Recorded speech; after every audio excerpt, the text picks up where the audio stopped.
Walter Krämer is a professor of business and social statistics at the Technical University of Dortmund, author of 45 books about statistics, vulgarization, and a bunch of other topics.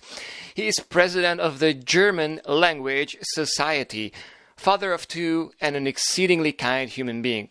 He has won a bunch of prizes as a statistician and as an exceptionally good speaker of the German language. He writes regularly in different online publications. Jordan B. Peterson is a Canadian psychologist, I think, or psychiatrist, psychologist. He's a well-published, super smart guy. He's very eloquent as well. And he had problems with the fact that transgender people now required to be called like a third gender, like a new gender, right? Like it was he and she, and now there's like this third gender, right? And so he's been in the spotlight for that because a lot of people felt attacked by his non-willingness to use those pronouns. There's no such pronoun in German yet. Could you confirm that?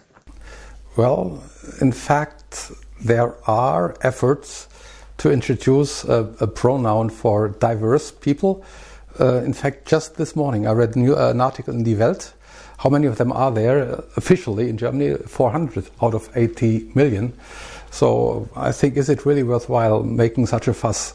But anyway, I think the grammar of the German language does not allow for introducing a new pronoun, because this would have side effects for various other areas of the structure of the language, which make it almost impossible to introduce that. I've heard that in Swedish it's possible. They have. I think they have hen. Yeah. And they have hun and han, and now they have hen. You know, which is, and also like as long as the vowels go exactly in between. So there might be languages where it's easier. It depends upon the grammar of a particular language, whether it can be done or it can't be done.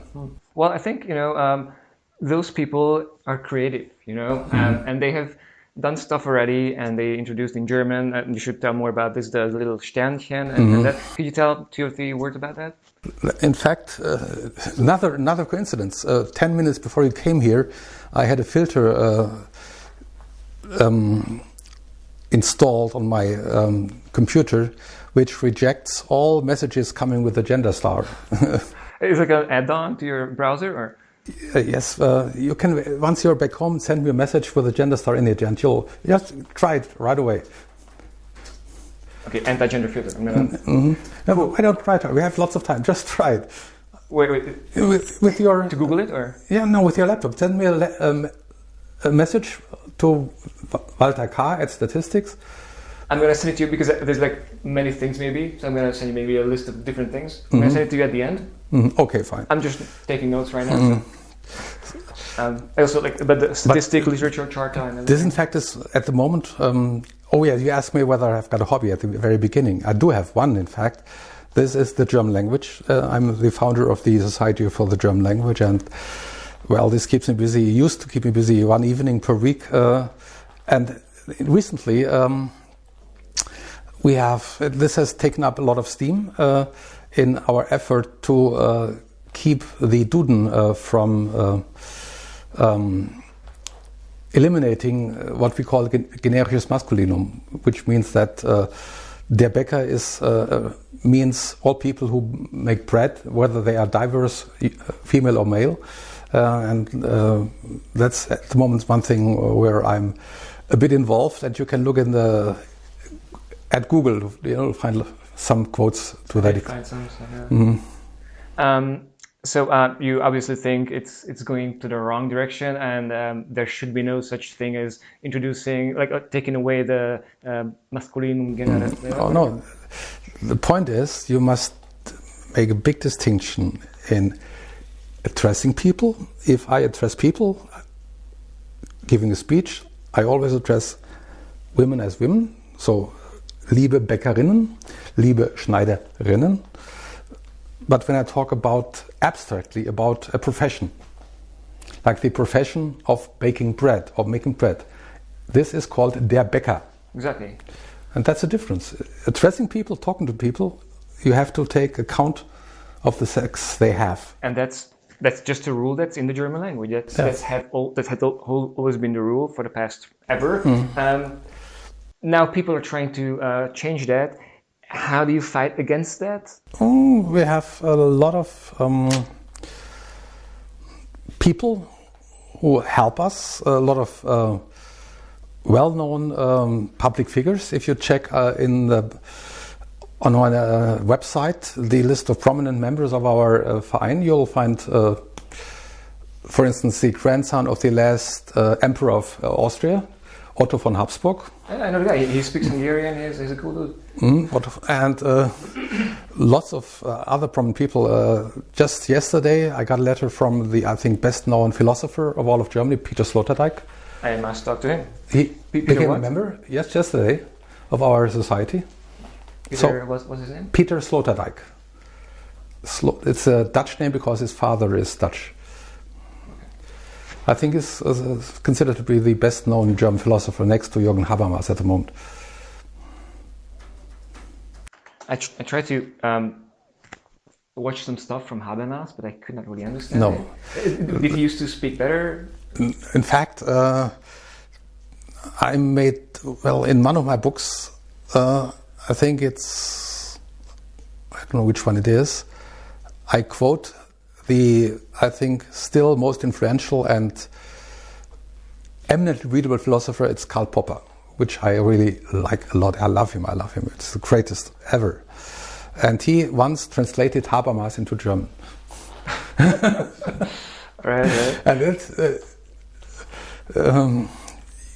you can check it in the net. It's in a lot of places it can be found. Just check Habermas translates Popper into Popper translates Habermas into German, and then you'll see why you then can understand this person. I think he makes it intentionally to develop an air of the big thinker and nothing behind it.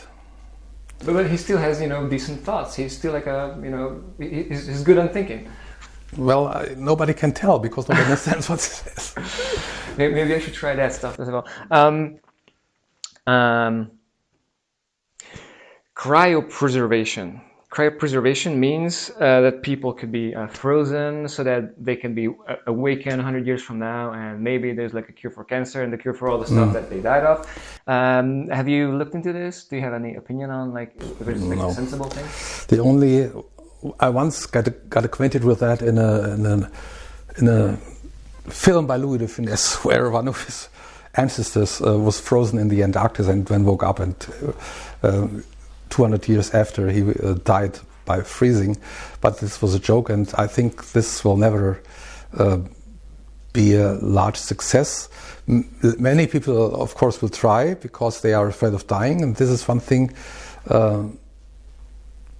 why it's so popular thinking about that and speculating whether it might be successful, that people just cannot adjust to the fact that their life is going to an end at some time.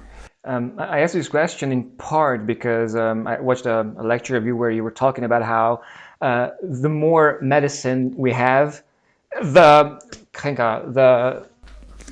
sicker we are. That's right? Oh yeah, that's right. So we could freeze all the old people. That would at least push the problem to the future.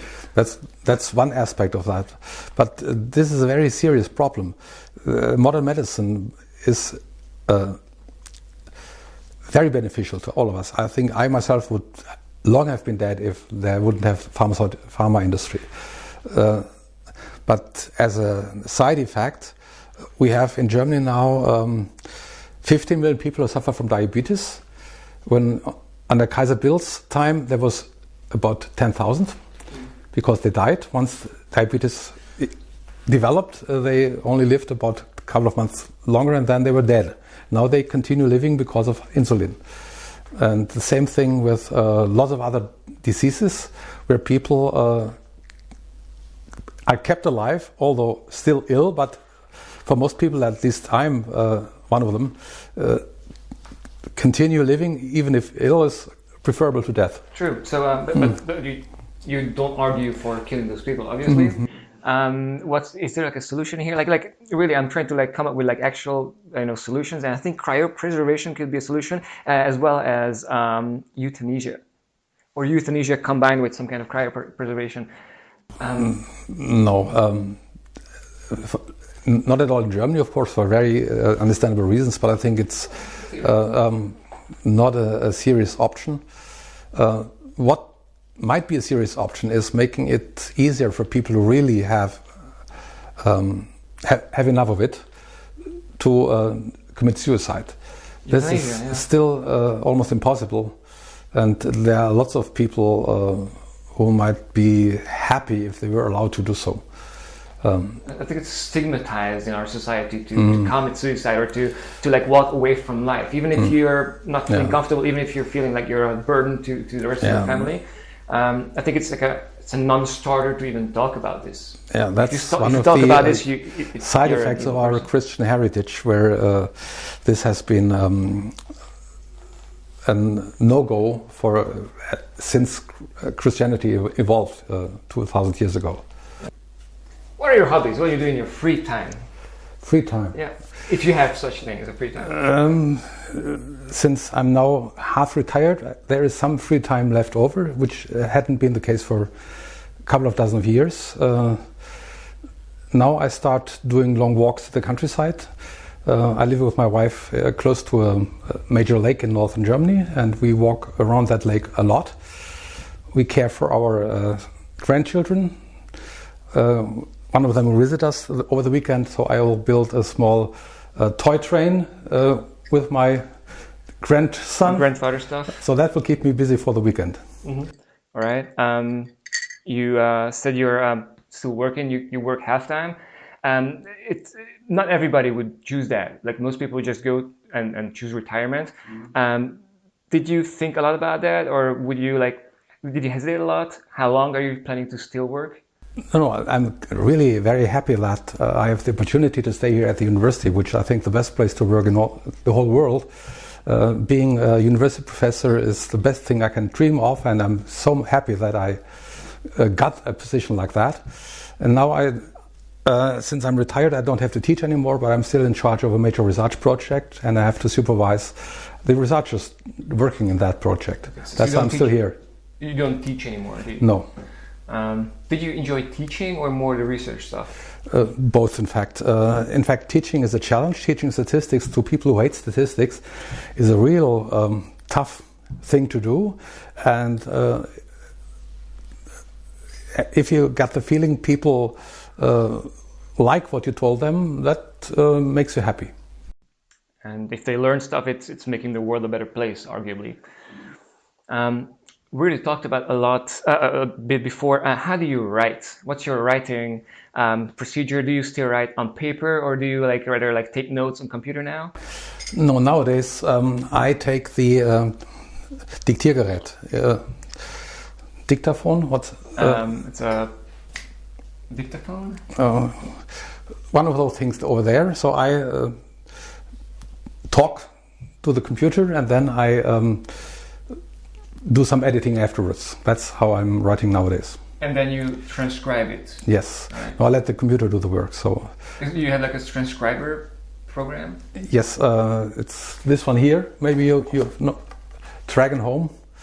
I should get that one. Yeah, it's I think the best on the market. Okay. So you talk into it and out comes a text in Word, yes. Wow, no way. And do you write all the time, a bit, or you have days where you only write and other days where for a week you don't write anything? That's in fact happening stochastically. For instance, yesterday I got a phone call from a German newspaper called Tisches Einblick. They wanted an article about Corona crisis and what in Germany is called Übersterblichkeit. Do people die? Is there an excess of death because of Corona? And I wrote an article yesterday night, which appeared hopefully today. But this happens when I'm asked for a comment or a statement on something.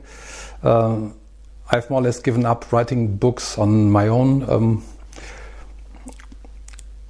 impetus, because it's a hell of a lot of work writing a book, and very, very rarely do you earn money by doing that. Okay, so it's not that you enjoy it less, it's just a lot of time and you invest your time in a different way. Yeah. So all those books that you have written, do you count how many books you have written?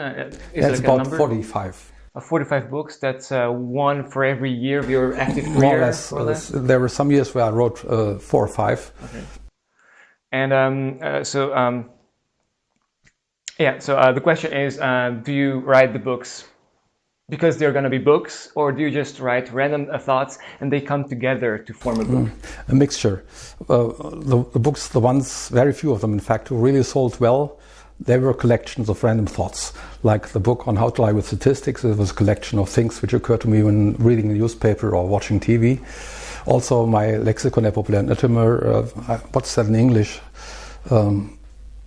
Misconceptions, errors of all kinds. Likewise, I collected them over the years, and once I had enough of them, I made a book out of the stuff I had collected. Others, like irrational behavior towards risk, were planned. So that's one thing which bothers me since I started reading newspapers as a child, that people behave very irrationally towards uncertainty and risk and don't know how to deal with probabilities at all. And that's a hobby of mine, and I have written at least 3 serious books on how to deal with this problem. And these books were planned and written chapter after chapter for a year or so, each one. I think a lot of people should read these books, and especially people who never think of reading these books are the ones who get the most out of it. Like, I think there's a convergence of like people who read these books are maybe already, they're more literate on statistics. That's right. Is there like a way to inverse that, you think? To inverse the situation where the people who most would profit from reading the book would get them. That's indeed the most important problem at all.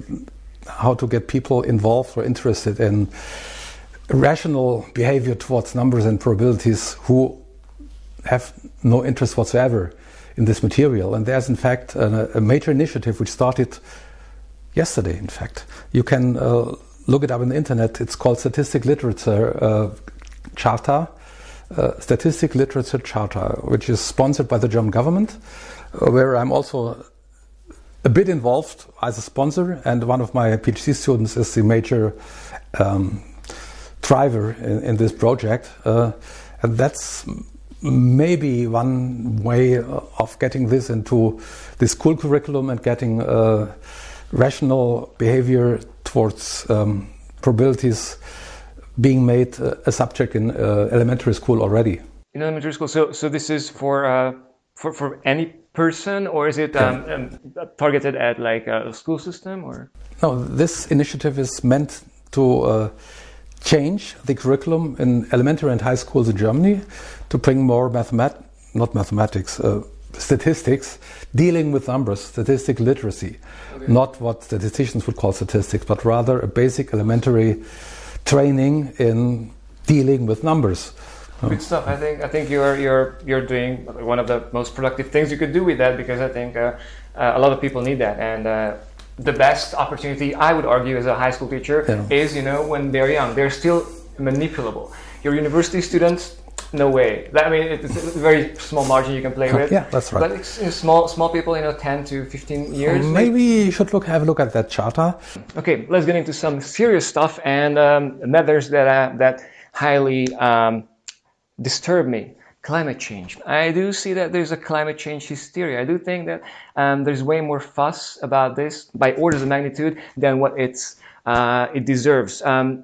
Concretely, I think that the problem of climate change is obviously a real problem, right? It's presented to us as if it was a solvable problem, at least the part where we could somehow get into CO2 neutrality or CO2 negative globally, because this is obviously a global phenomenon. Could you tell me your ground view on this subject? Well, I have looked into historical data a bit, and it's disturbing how much average temperature has changed over the decades and centuries. There was a global winter in the early 1980s 1800s in Germany and all of Europe. There was a very, very warm decade in the early 14th century. So this has happened over the centuries since people took notes of the weather. And what's happening nowadays is not at all a unique phenomenon, but this is something which has been happening dozens of times in the past. Yeah, but then are you then saying that it's mostly caused by the natural cycles? Mostly. That's of course, human behavior contributes to climatic change, no doubt about it. The question is how much. And that's not my specialty, but given the fervor with which the climate activists are defending their cause, I really much doubt a lot whether they are right. I get your point. I also don't like the fervor part. I think there should be like way more science and data and statistics involved in here, and not like the images of seals and polar bears dying, because that's not data. That's the amygdala. So I think that's right.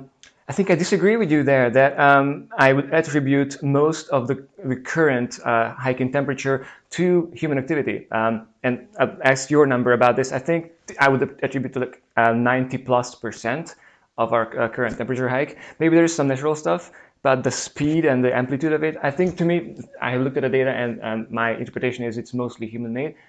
But I would go a Stück further, which is, it doesn't matter. It doesn't matter that it's human-made. The only thing that matters is what we can do about it. And let's assume that it's going to be tragic. Let's assume like a lot of people are going to die and there's going to be a lot of upheaval. Can we do something about it? And that's what most people get wrong, in my opinion. They think that we can do something about it. It's a collective action problem. It's a race to the bottom. It's this game theoretical trap where even if Germany goes down to carbon neutrality, it's not gonna be insignificant. That's a bit ridiculous, German behavior in that respect, thinking that they could change a lot by doing whatever they plan to do. If this effort has any chances of success, it must be a global effort, of course, and one must persuade, let's say, the Chinese of using less coal for energy consumption production, which they in fact started doing. Just yesterday I wrote in the papers that they are planning a lot of new nuclear power plants, which Germans should have also kept working rather than shutting them down. This is idiocy in the, it's so ridiculous. Shutting well-functioning power plants down and letting power plants continue working. It's ridiculous. People should go into jail for that. How do you send people to jail for that? You're like, you have to have a government that's based on data and statistics, and then you could send people. No, our current government is made up of idiots in that respect, at least. What energy policy, as far as that is concerned. Yeah, but so to come back to this, think about the ground reality of climate change. It's here. I mean, temperatures are going up. Do you want to put a number on how much percent of this climate change you attribute to human and to non-human factors? No, I've decided not to comment on things which I don't understand. So I've never worked as a statistician in this area, rather than checking historical data and looking at them, but developing models to explain them. I've never been involved in this area of research, so I will not comment on that. Okay. So what do you think about the part where, so I already said that I think it's just not reversible. In my opinion, it's gonna come down to the price of oil, because we are burning coal using oil, and as long as that's cheaper than nuclear or solar or whatever, it's gonna be like somebody's gonna burn oil, right? Like as long as it's cheaper, it's just the market. And maybe a better way would be to drive up the cost of using carbon. What do you think about carbon tax? That's one of the very few sensible things that politics has come up with. I'm an economist mainly, although I started as a mathematician, but I also took a degree in economics. And prices is the are the best way to steer an economy and not only the economy, society as a whole. And if you make it too expensive, people will stop using it. That's so simple. It's trivial. Yeah, yeah. What's wrong with Greta Thunberg?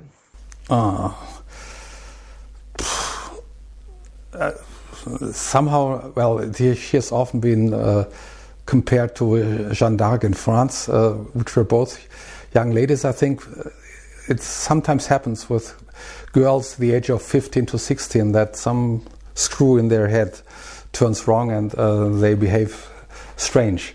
And then the environment reacts as it does at the moment. I mean, she's a good speaker. She has captured a lot of people, but she could be, might as well be 30 years old if she's, enthusiastic enough. She could convince a lot of people. What I personally don't like about Greta is that she's really seeding this fear, this sense of urgency about climate. That if you don't do something very radical now, the world's gonna come down, right? And that's what I think is really wrong about it. No, I think she's not only this thing is wrong with what she's doing and saying and thinking.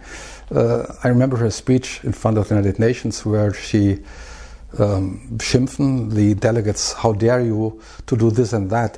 These delegates have produced an environment where this young lady could grow up, going to school, not having hunger, not being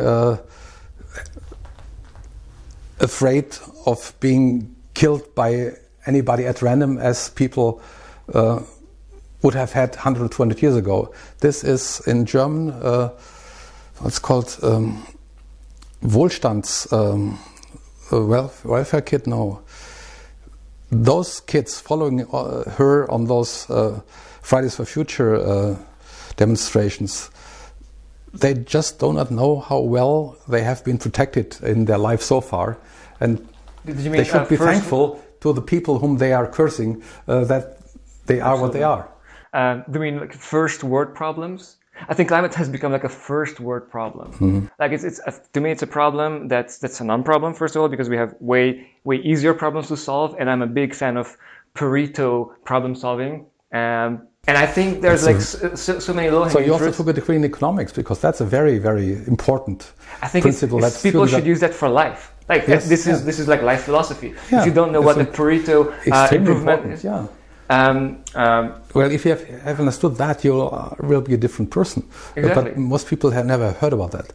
Pareto. Yeah. People look up freaking Pareto, improvement. So it's not even the 20% that's useless. That Greta is the last percent, because there's no way we're ever gonna make something useful to somehow reverse climate change. But enough of that. How long do you want to live? Have you ever thought of this? Like if you could choose the age at which you die today, you have to come up with a number. Mm-hmm. No, I think this would be the worst thing you could ever do to a person. Tell him the day when he or she is going to die. This is a random event, and this is one of the very attractive features of death, that you don't know when it's going to happen. Okay. Are there some no-goes? Like, are there some conditions like dementia where you would say, I would rather not have that and rather die before that? Well, my mother died when she was 95, and she developed dementia when she was 93. But I think even at that time, she enjoyed life. She had happy moments. So I wouldn't mind doing the same later myself. Safety first. This is, I think, something that has crawled in our culture recently. Everything is about safety. Everything is about, making sure that nothing bad can happen at all, and then do the least common denominator, like do the least crazy stuff, which ultimately leads to no improvement and no betterment of society or ridiculous. People. This is an attitude which is also very popular in Germany, much more so than it is in England or in the United States. Very costly attitude towards environment, towards economics, and this society at large. And this was in fact the stuff of 3 of my books on how well, our irrational behavior in that respect, how costly it is and how stupid we are. The safety first thing, I think, is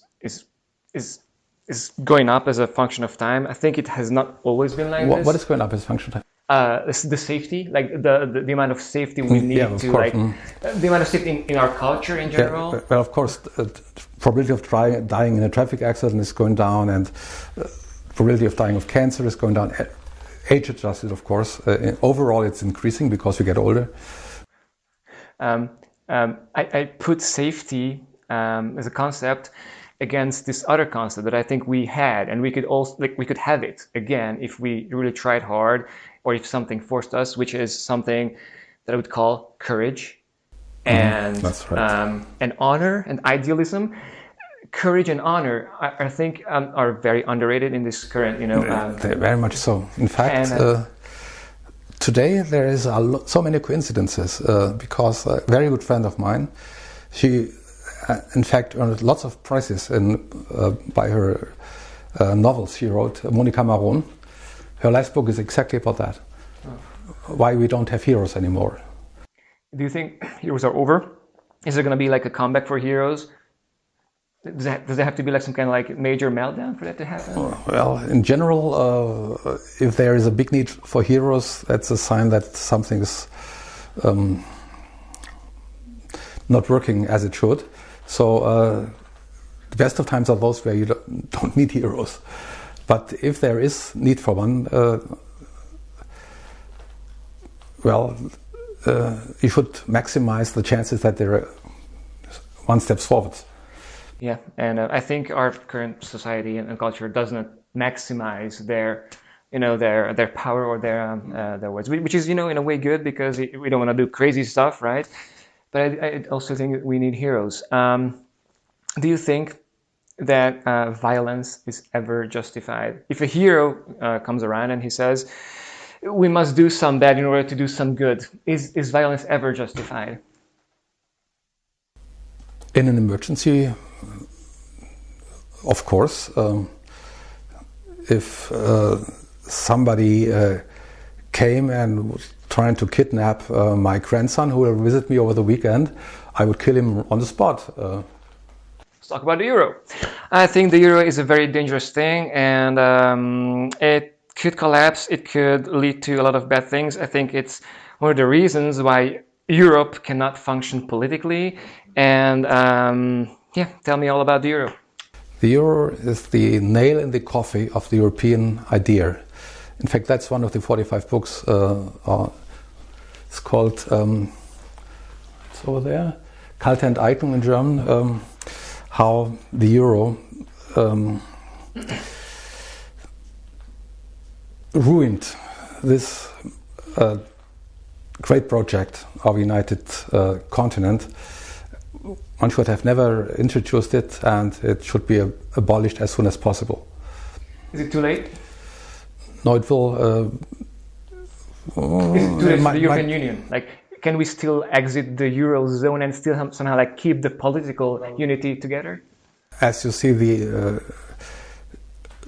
Britons have done it. They have left the eurozone. Well, they have never been part of the euro currency unit. It's painful, but it can be done. Should it be done? Should there be a euro, like an EU without the euro? This whole project should evolve from a core of countries who share the same view of managing their economy, and whoever wants to join is free to join, given that he, she, or how do you call a country, it is prepared to stick to the rules. And this is, as I show via lots of examples in my book, that from the beginning all the rules have been broken, which were set up when the euro was established, first in 1992 in Maastricht.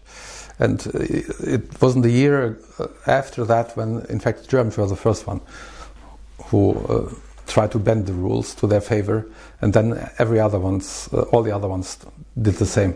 Could you tell me what that was? The one there was a rule about public debt 60% of gross national product, and at that time there was reunification, and the German finance minister had to borrow money, and he broke that ceiling of 60%. But was it only a rule for Germany or for all? No, for all of them. Yeah, but a lot of them were way over it already, no? At that time, not.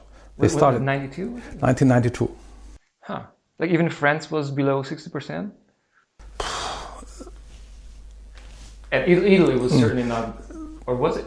Well, nowadays they, of course, way over. All of them are way over 60, except maybe 2 or 3 countries like Malta or so.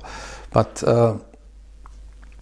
I think at that time, the Germans were the first ones to break the rule. Well, so the way I remember, like from a couple of years back, it was always the Germans who were reproaching the French about their deficit, right? So it's not about like how many percent of your GDP you're owning. It's just like in every year, what's your prognosed deficit? And the French were always like between 2 and 5%, like below their means, and the Germans not. So I think it came down to like, okay, let's forget about the 60% and let's just like set a yearly limit, and even that they broke, right?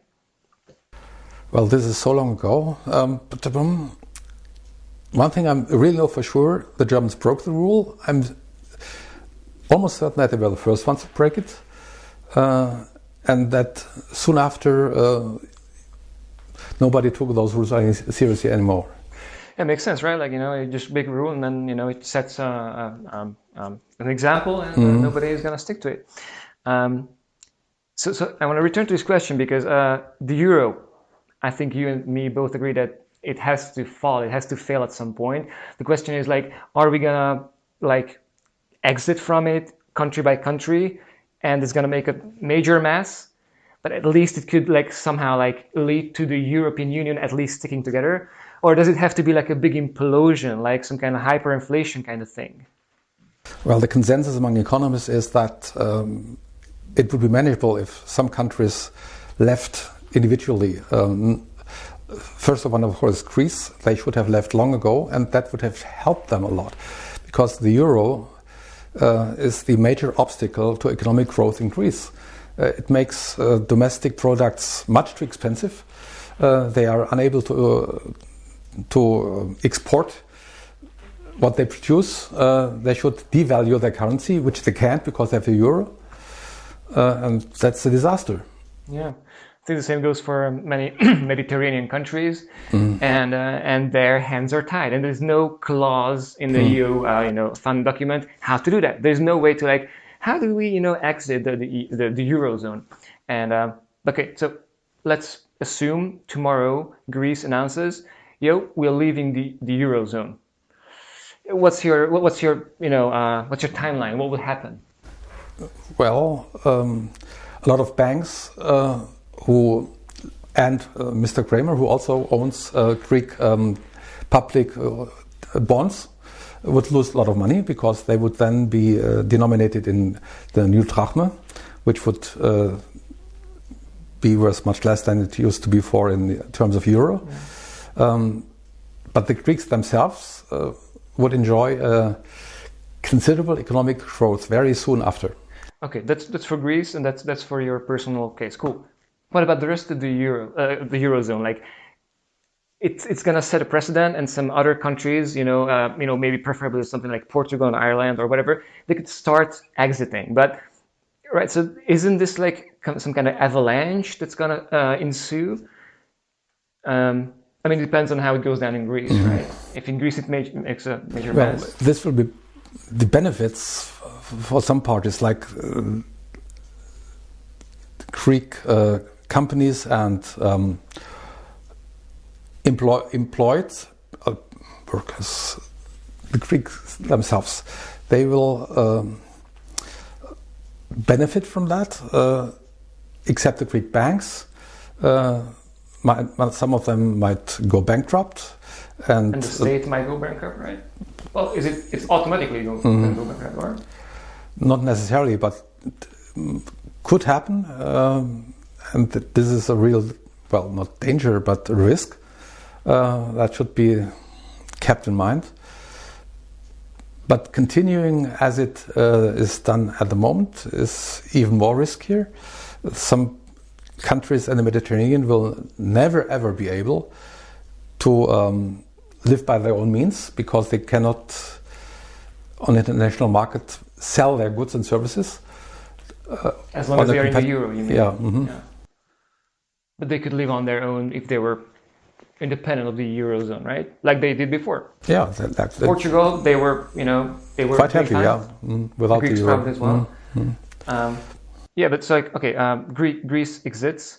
Let's say it goes down more or less like smoothly, and nobody, goes, the drachma is devalued and everything, but it's not like it's a major disaster.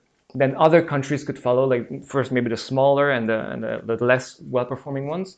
Do you think it's some kind of roadmap for the EU? Like if you were like trying to do the best solution that still keeps the EU together, with like slowly like building the euro down? Well, is this a way or? Yes, there are of course lots of benefits, and if not performing countries or countries who suffer from the euro leave, the rest will be more able to exploit the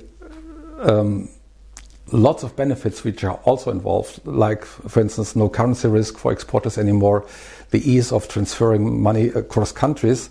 This is also making economies run much more smoothly as they otherwise would, which saves costs, makes international cooperation much easier as it otherwise would be. So benefits would increase if underperforming countries would leave. So they would know the incentive to leave would also be less, and there would be some equilibrium in a short time, where everybody is satisfied with the state as it is. I hope something like that will be possible. I think it's not in the... People don't talk about this yet. I do believe that as the euro is starting to metastasize and there's like even more problems coming with like more of the Gelddruckerei, print more money, I think it's going to become a topic, like a common topic that people talk about. So how do we actually maybe orchestrate this whole like EU exit, like euro exit? Because one of my great concerns is that if it implodes, it's going to be bad for everybody. If there's like a way to do this slowly and stufenweise, just like, step by step, then it's going to be better for everybody. I have a question about the Greek debt crisis specifically, because from 2009 on until like 2013, 14, that was like a topic, right? Like you could read about this in the news, and somehow then the topic just disappeared. To my knowledge, there was no solution. Actually, like the problem got worse since then, but nobody's talking about this. So like, do I see this correctly, that it was just swept under the rug?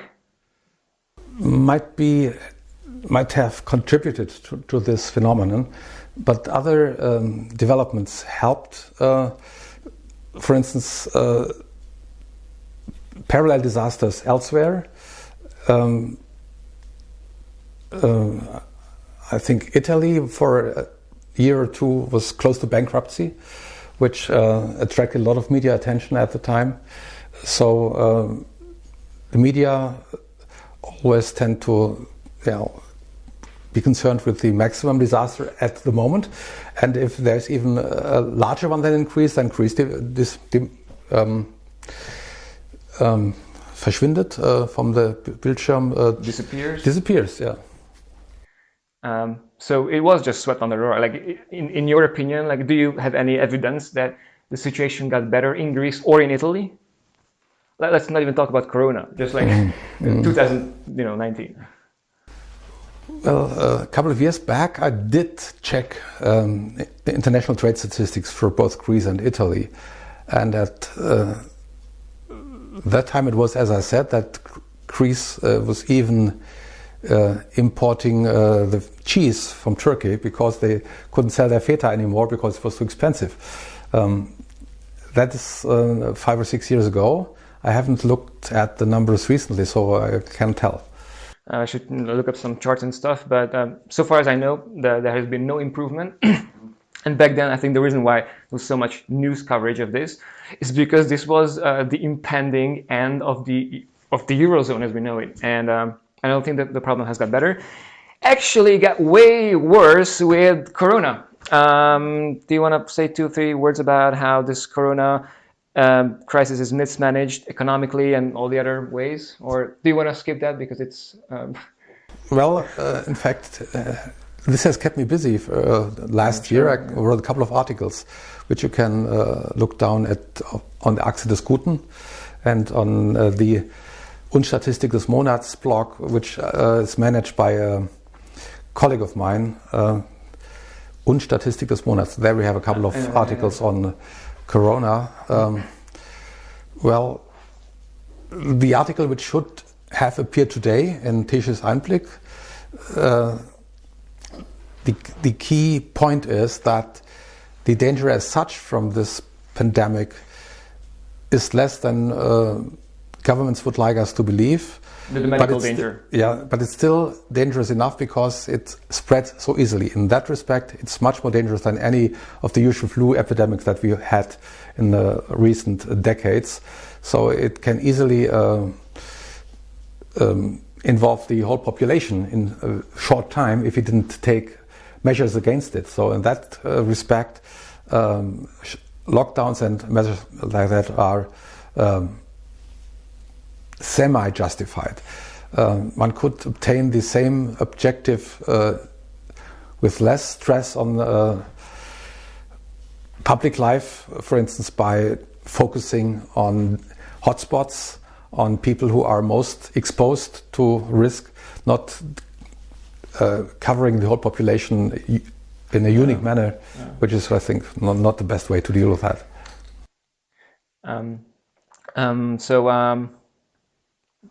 Back to like money stuff. Because of Corona, I would have predicted that the stock market would go woo, and it has instead gone woo, and then back up, and it's been steady. Actually, it's exceeded even the trend that was continuing before 2019, which is weird, right? So no, it's happened once in a while. It's a speculative bubble for sure. We had one in the late 1990s, which burst in I think March 2000.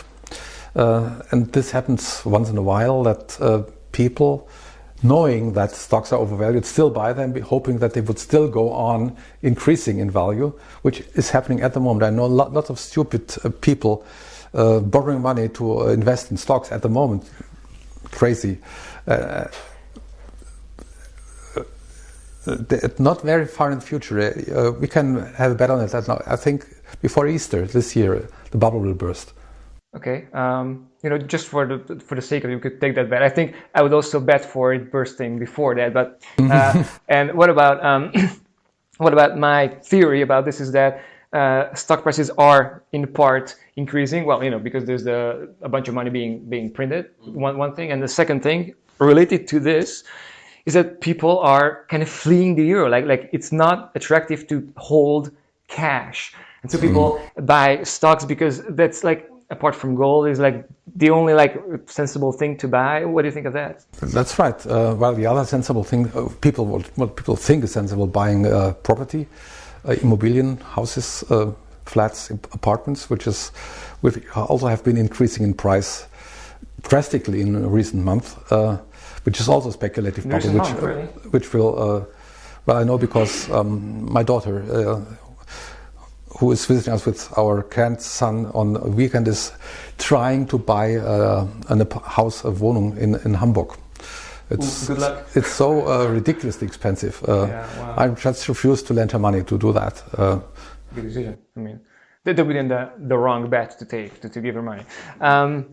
What about gold? Do you think it's a sensible thing to buy for someone today? Well, you cannot lose too much if you do so. You should have done that 3 years ago. It would have been a better idea. But still doing it today is lots better than buying stocks. Okay, thanks.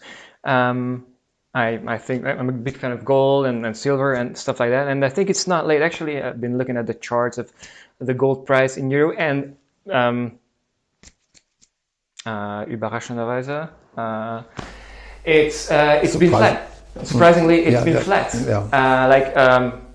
So I looked at 2020. Okay, in 2020, you would have expected it to go up, like maybe in February, March. Actually, it went down. I was like, "What is happening? It doesn't make sense." And so then it went, up and down a bit, but it's basically the same price right now as it was like about gold at the moment. Gold. Yeah. Same price it was a year ago. So I predict that to go way up, right? And it has not been. I would predict it's not too late to actually buy gold. Let me think. If I had €1 million at the moment, what would I do with that? I would put them under my pillow and wait for the crash to come. Yeah, but your euro coins? Yeah, no, just stow the money in banknotes. What kind of banknotes, right? Let me think. Mixture of euro and dollar, half euro, half dollar. Yeah, okay. We could bet on that Chinese yuan, or basically anything else will be better than euro and dollar. That's my prediction. Okay, fine. Let's talk about that in 3 months' time. Okay. Easter. Actually, I've been trying to buy Chinese yuan, like the actual physical, paper stuff, forever, and it's not possible. Like nobody sells you Chinese yuan. It's interesting, right? It's maybe one of the reasons why it's so undervalued, actually. Well, I think the Chinese miracle is coming to an end. I do not think that investing in China is a long-term good idea. The Chinese situation at the moment reminds me of Russia in the late 1950s, when the whole world was afraid of the Russian Colossus, and the Sputnik had just been launched, and everybody was counting the month until Russia would surpass the United States in per capita income. Didn't happen, and it will never happen in a government or in an economy which is run by socialist principles. Impossible. Well, it's not run on socialist principles. Well, they have made compromises in various areas, but when it comes to hard decisions, it's still the Communist Party who decides what's being produced, what's being built, what the exchange rate is, and all that stuff. So I'm going to put a word on this because one of my favorite podcasters called Jim Roth, he uses the word neo-fascism. And I think the word fascism is really, really passant here because... For the Chinese system? Yeah, exactly. So what's fascism? Like the elements of it, right? So it runs on some kind of like market economy, but it's really top down, right? So like basically the top guy in a not very democratic way is ruling the entire country. Let's, basically a market economy flourish, but who's going to get the contracts? The ones who are, close to the system, right? So it's a kind of a very corrupt, very nationalistic, but market economy. And so I think China fulfills all those criteria. I think it's easy to call this neo-fascism. Well, if you just confine yourself to the way the economy is run, that might be true, yeah. But it reminds me of Nazi Germany and Rüstungsminister Speer and the way he organized the German economy in World War II. There are similarities, yeah. So, in opposition to you, I don't see China as a definite loser. In fact, I do think that what China is doing is actually extremely productive and very successful. If I had to bet, the medium run, in the short and medium run, like Russia was in the 1950s. Yeah, so interesting, right? And so China right now, what it's dependent on is its exports. They fuel that with their very undervalued currency. They have a lot of cheap labor, and there's like so many people like entering the economy in China itself, and then going from the fields back into the cities, right? So all those factors I think come together, and it ends at some point. Like there's only so many people you can pull from the fields back to your factories, and it's only so long you can like keep your currency down. But I think there's one thing, like actually there are two things that are in favor of them. One is their system of surveillance and like kind of like success in like turning this system into something that it really is top down. And I don't see like major like movement in like against it. So like in a social way. And the second thing is like they have like a major big market. They don't. They do rely on exports, but I think in the future they're gonna be just fine without the exports. I think those two things come together to actually make it a very successful, power. Well, still per capita income in China is what, a third or what of European average or about. So they still have a lot of way to go up until they are in the same level. So maybe they reach 60%, 70%, and that's it. But they will never overtake Europe. Never overtake. Don't need to. They're more. The numbers are big enough. So even 70% of a trillion is more than 100% of a tenth of that. Yeah, that's right. And so that's one thing. The second thing is like, as soon as their currency will find its real value, overnight they will overtake America and the EU. I mean, I think they already have a very strong economy, and absolute numbers, not in per capita numbers. They will never overtake Europe and the United States in per capita productivity or production or whatever.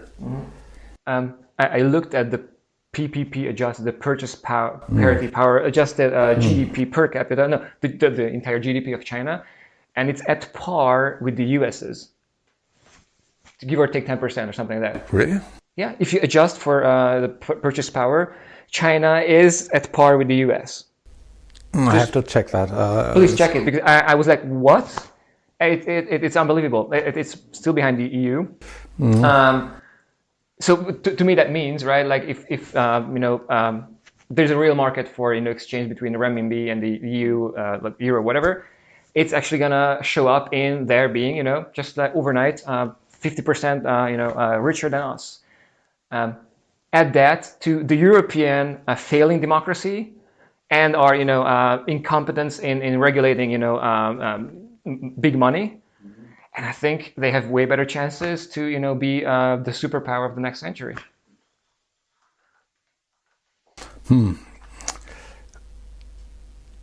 In fact, there is another superpower which we haven't talked about, which is very much underrated, which is India. And I think you might still be able to witness that in 50 years' time or 100 years' time. It will be India which will be the economic superpower, because they are much more market oriented and much more creative in the areas where I have been involved as a researcher. Indians were much more productive than Chinese, still are. In terms of numbers, they are equal, almost. If they manage to overcome the first big obstacles, like having a running public transport system, having a functioning rail electricity production system, like the Russians did under Stalin and Khrushchev in the 50s, to overcome these initial obstacles. Once they are over that, they will soon get steam and accelerate their productivity and eventually be a more serious competitor than the Chinese are. I definitely hope so, because they are running a liberal democracy, and they are very diverse, and they are kind of like reflecting Europe in a way, because in Europe we have a lot of different nationalities and nations and languages, and India is kind of like that. They are more united in a way, but if you go to India, actual people on the ground will tell you that, no, I'm kind of Indian, but I'm also like, Tamil or whatever. I do, root for them. It would be really awesome. It would be like a great bastion of democracy for a big country. Let's see what comes out of it. Bitcoin and blockchain in general. Do you think it's a cool idea? Well. My daughter, in fact, bought some 2 years ago, and I told her that's a bad investment. So far, it was a good investment. It's as with the stock market, based on expectations. So people who buy Bitcoin are hoping or betting that somebody else will pay more for them in a year's time. And if that doesn't materialize, doesn't happen, the whole thing might collapse very drastically, like the tulip bubble in Amsterdam in the 1632, I think. That's my favorite example for such speculative bubbles. Yeah, okay. So that's just Bitcoin, and there's like a bunch other different blockchain-based cryptocurrencies, right? Like one of my favorite ones is Ethereum. Have you heard of that? Maybe. Like, yes, one of my colleagues here is also investing in that. Mm-hmm.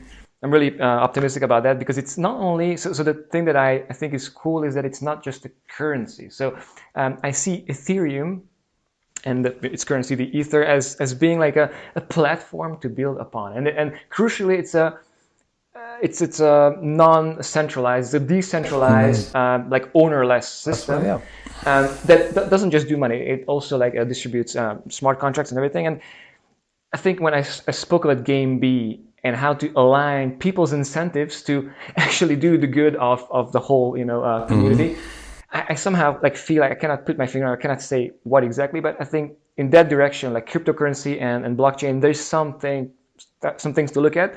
Well, they have at least they have several positive side effects as well. One of them is that the power of central banks is diminished. They don't no longer are the bosses of the money, and the people create their own money, which in fact they have always been allowed to do. In Germany, in fact, there are regions where they have created their own money. I have a chapter in my book where I collected all of them. It's completely legal. If others are prepared to accept what you create as your own money as a medium of exchange, it will work. And that's the the aspect of Bitcoin and Ethereum and all the other ones being a very good medium of exchange. In fact, the mafia likes it a lot because it's not traceable and so on. So it's a very good medium of exchange, but it's not a good store of value. Like usual money has lots of aspects to it, and one of them is a store of value, and that aspect I don't trust the cryptocurrencies. I think as we talk 2021, I see this kind of upside down. I think today not a lot of people use Bitcoin to actually buy stuff, but they use it to speculate and for store of value. It could change, but I'm not sure if it could change in a sense that so Bitcoin can only execute about like 10 transactions per second. Obviously, if it were to grow to like a global system, it would have to be like tens of thousands per second. That's one major limitation, and like Ethereum is trying to solve that.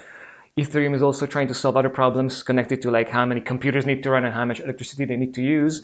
I'm not sure if it's a hard problem, and is it ever going to be solved? Is it ever going to be as efficient as like a banking system? But I think like that's the future big question. That's what we could bet on. Like, is it ever going to be something that people use in a day-to-day exchange environment? Because I think if it does that, then that's the day that its value is going to explode, and that's the day that central banks are going to just shut it down because that's going to be their end. Well, I will not comment on that. My best forecast would be once this bubble has exploded, interest in this whole business will diminish a lot.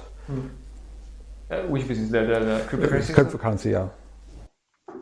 We should actually write on the list the kind of bets that we want to take, because I really do want to make bets with you. What was the one bet that we agreed on? Like, the stock market bubble will burst before Easter. Yeah. That's you can quote me on that.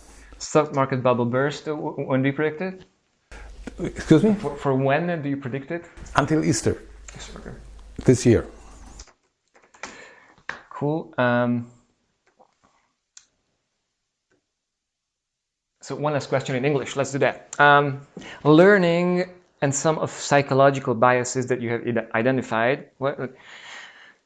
So there are some psychological biases, right? Like people don't deal good with statistics, and it's a negative thing. But have you ever found one aspect of it where you can weaponize it against them? Like, can you use their own weakness to make them make like the better people, to make them learn faster, be better people? To use people's faults in digesting data to make them better persons, or Yeah, I'm not sure about the question. Like, have you found the one point on the Death Star that if you drop your bomb there, the Death Star is going to go down? Like, well, it's easy. Like, for instance, by misrepresenting risks to make people accept risks which otherwise wouldn't if they knew how dangerous it is what they are doing.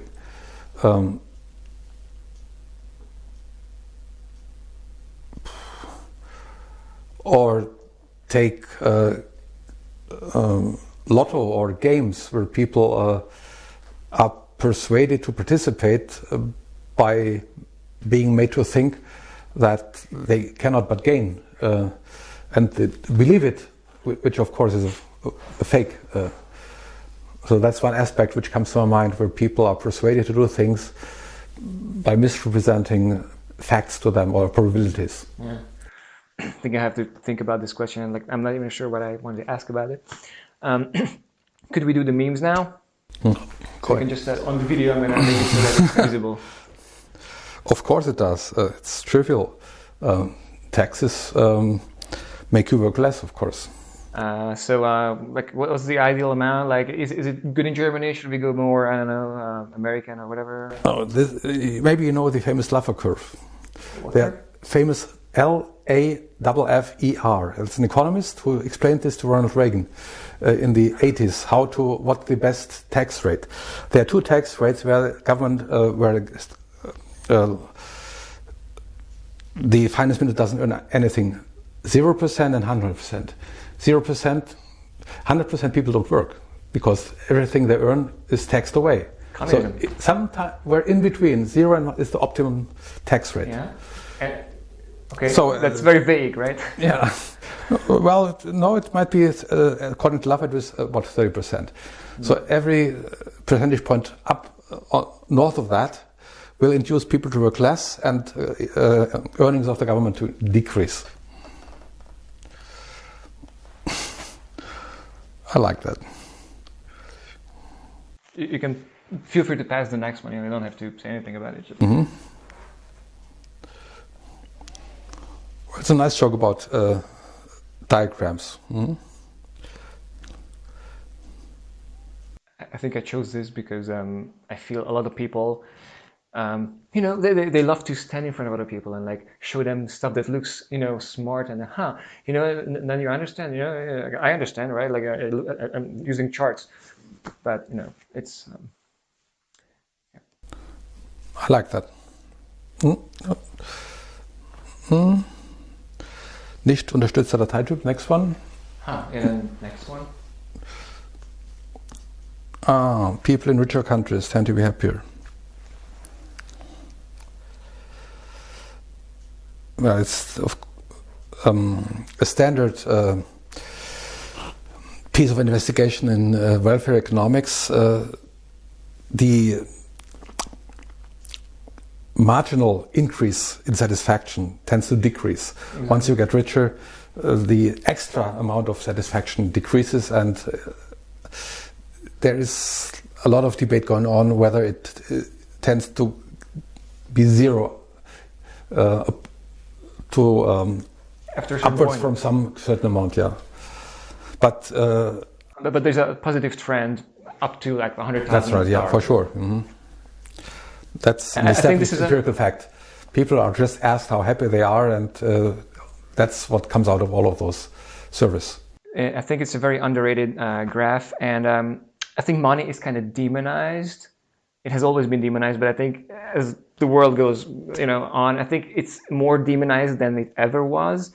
Do you think you're an old guy? You think money was demonized like it is today? Well, it used to be demonized in the Bible. Mammon, it's a bad thing. Jesus having trouble with money exchanges in the temple in Jerusalem. That is an eternal topic in many religions. The question is why it is an eternal topic, because it deflects people's thoughts from God and turns them towards earthly things. I don't know, but it's a fact. That you can always make friends and establish yourself as a good mensch by demonizing money. Yeah. So, but it was like that 50 years ago already. Okay, cool. So math made simple.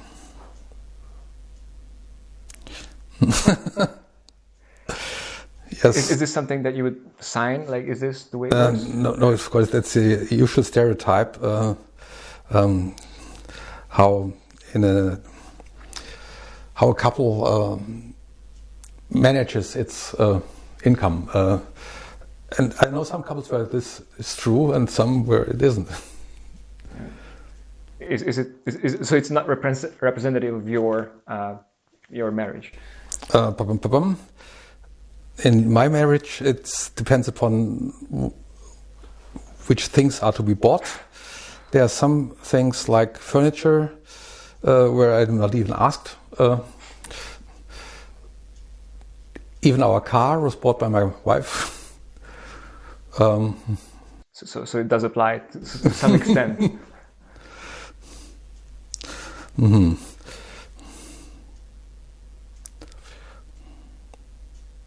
Yeah, of course.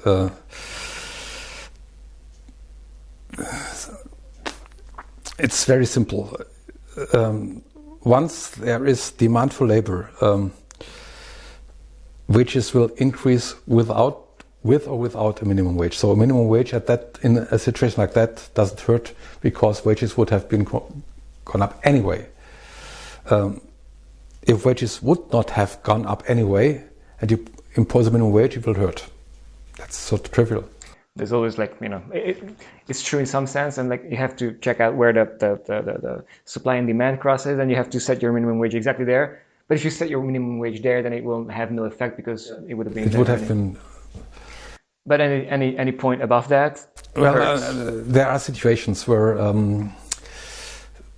a market isn't functioning like it should in an economics textbook, like monopolists employing market power. They can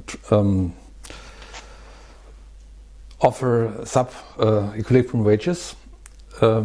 So you have to make the market competitive on both sides, and then it functions. If it does not, the market is badly organized, a minimum wage might help. Do you have examples for when the market is not well organized? Or if on the supply side of labor there's only one supplier. Yeah, but so it has to be on the other side, right? And you mean maybe there are situations where I don't know, big corporations can exploit workers because they don't know about their rights?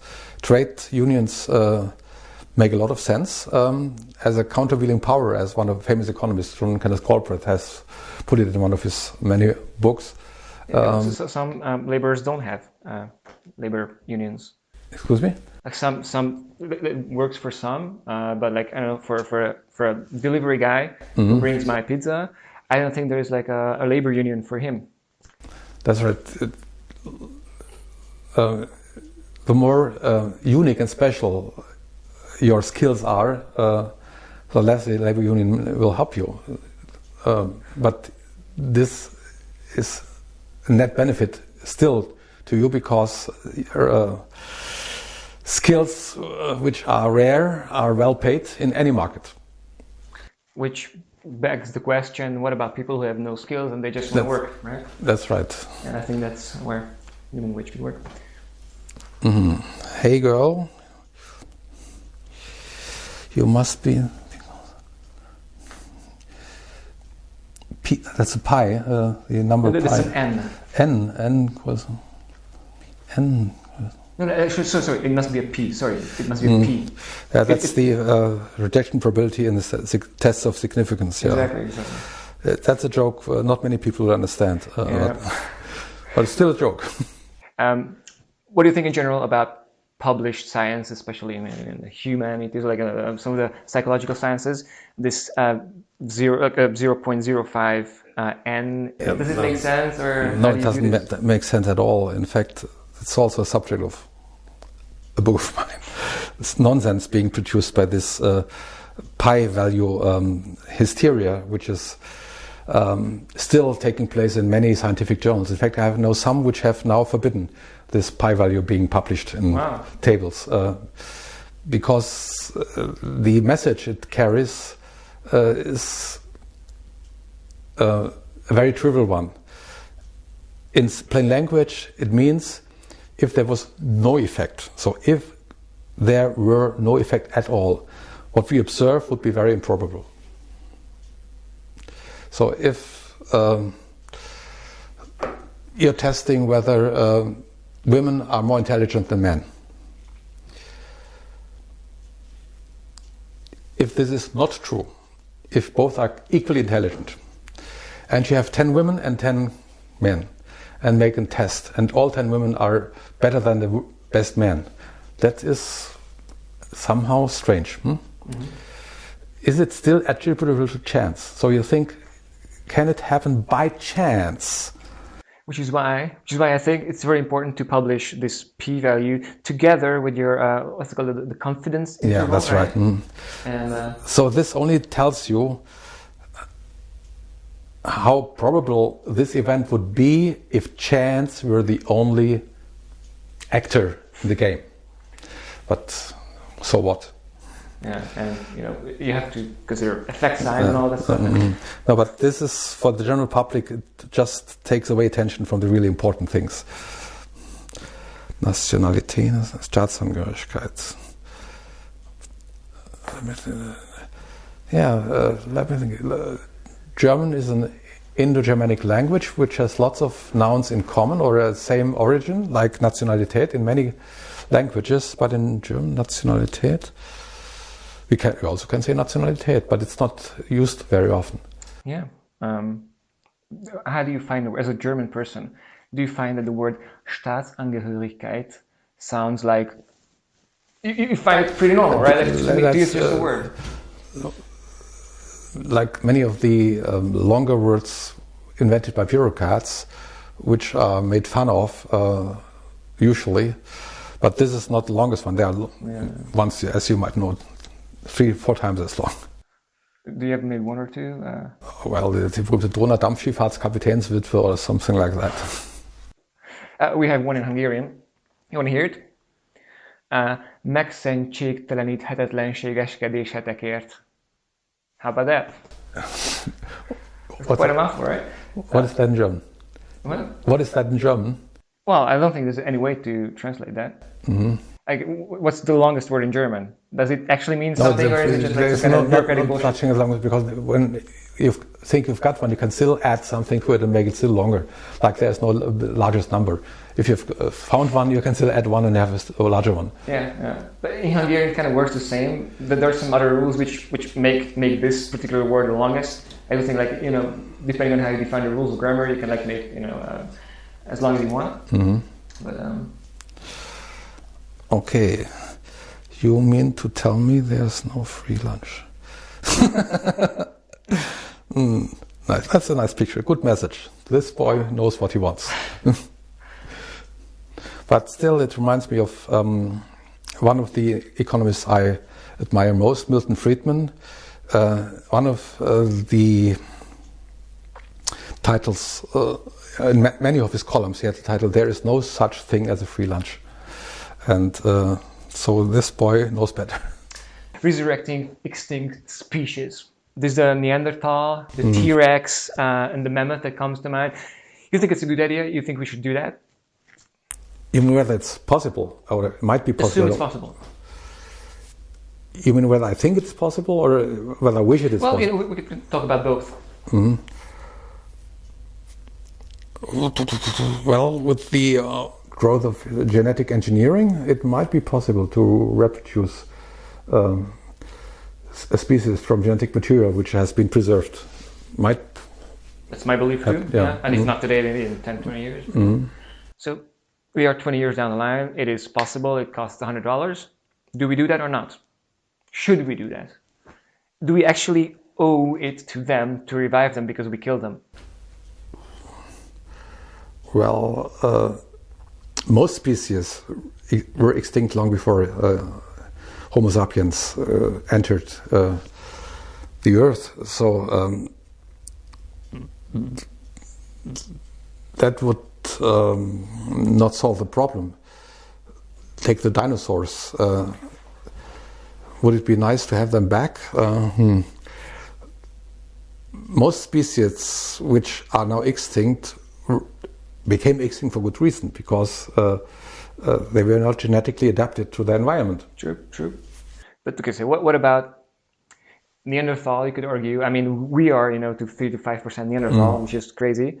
But we kind of killed them, right? It's pretty obvious that we slaughtered them. We just went over them and they are dead, right? So Neanderthal, you could argue, I mean, was it natural selection? Yeah. But they were our brothers. We are kind of them. Like, isn't it like, shouldn't we, give them another chance?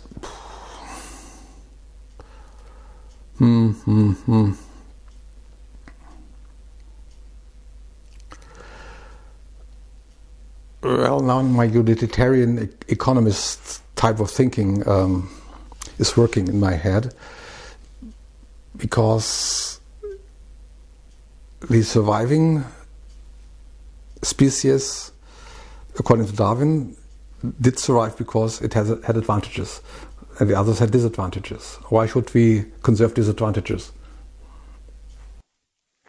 Sure, okay, I like that. The mammoth, on the other hand, it's the same thing, right? Like we killed the mammoth, there's evidence for that. The mammoth are now gone. If we brought them back, they would probably live in some kind of zoo or in some kind of like natural reserve. Like they would never actually, like roam the steppes, right? Is it a nice idea to like create a mammoth and put it in a zoo? Well, this touches another question we discussed, whether animals have a mind, whether they can feel happy. What do you think, by the way? Well, your example with the dogs made me think twice. I'll take a close look when we have our next holiday in France, whether dogs move away or not when I cross the street. Good one. Keep this open for a while. What worries you most about our collective future? What's the number one danger that we're facing today? No, I'm not that much worried. Optimism developed when I got involved in the history of Rome. The amount of malice, das heißt extremely unhuman behavior, rotten individuals ruining societies. Mankind survived all that easily, and it will survive anything we do at the moment. All right. Chivalry. Is chivalry a thing that we should have more of? Is it kind of bad that we lost it entirely? You mean what you call Höflichkeit in German? No, Yeah. No, I think this is genetically valuable because it is good for your own survival. If you treat the other members of a species with respect and dignity, this helps you, your own genes, to survive. So it's genetically advantageous, and therefore it's a good thing. What do you think specifically about men treating women in a very nice way, like opening the doors, bowing in front of them? Mm-hmm. Well, this can of course be misinterpreted, as you know. They can be made, or they can feel like being treated as subjects. I would see this case dependent. If there were an old lady of 80 leaving my office, I would open the door for her. If it is a student of 18, I wouldn't. Podcasts. Once per half a year, semester. Because somebody sends it to you. Like you're not a regular podcast listener. No. Okay. So once in a while, my wife makes me look at or listen to one because she got her iPhone 3 years back, and ever since she likes it. Other than me, I use it just to do phone calls, and that's it. Okay. Got two more questions here. One is about beer, wine, whiskey, and other alcoholic delicacies. What's your preference? What's your go-to alcohol if you drink alcohol? Yes, I do. Changes a while. In a while, I grew up in a region of Germany where Bitburger Pils used to be fed to children, to babies like me. Bitburger Pils. So I grew up with Bitburger Pils beer. Okay, and you still like it? Then I moved to Mainz, where I grew up, and this is the capital of the German wine growing regions. So I got very fond of Riesling from the Rheingau. And as to hard drinks, I like whiskey a lot. Have you ever drunk Hungarian Palinka, maybe by chance? Is this Marillenschnaps? Or any schnapps, basically, yeah. Yeah, well, I used to live in Vienna for 4 years, in fact. That's where I did my second PhD, and we went to Budapest twice. And we always brought back a bottle of Marillenschnaps. Okay, yeah. Yeah, I like that. Okay.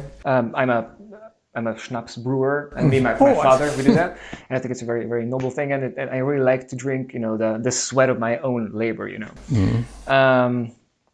Music. What kind of music do you like? What's your music taste? Well, I grew up as a teenager in the 60s, and that's, of course... you were not listening to music as such.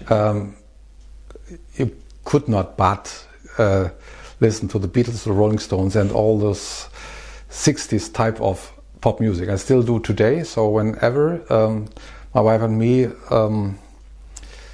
don't have children around, which prefer others, we have in our Spotify a sensor 60s music. Okay. So cool. I'm immensely thankful for your time and for your comments. I had a lot of fun. Thanks for the opportunity. ja, dann mach mal was draus. All right.